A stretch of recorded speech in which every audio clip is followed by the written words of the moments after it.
আসসালামু আলাইকুম এভরিওয়ান।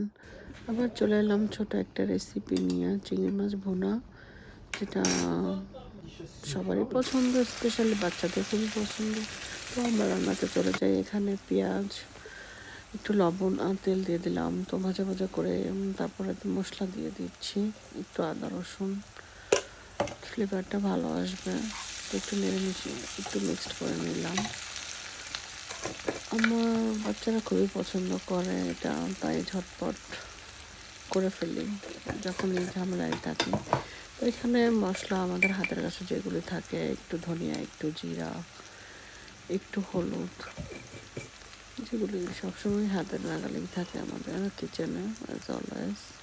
তো দিয়ে সুন্দর করে এটা মিক্সড করে নিলাম।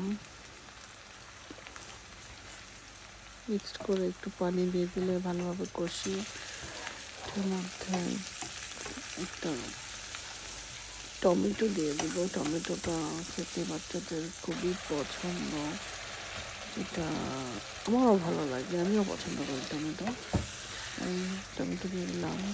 তো এখন দিয়ে দিব চিংড়ি মাছ।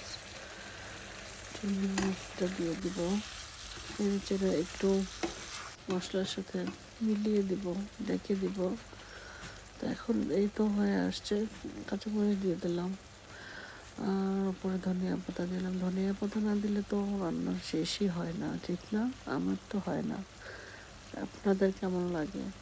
একটু ঢেকে দিব ধনিয়া পাতা যাতে সিদ্ধ হয়ে যায়। তো আমার রান্না অলমোস্ট শেষ হয়ে গেছে। রান্নাটা খুবই সহজ। আমার ভিডিও যদি আপনাদের ভালো লেগে থাকে, অবশ্যই লাইক কমেন্ট দিয়ে শেয়ার করে সাথে থাকবেন।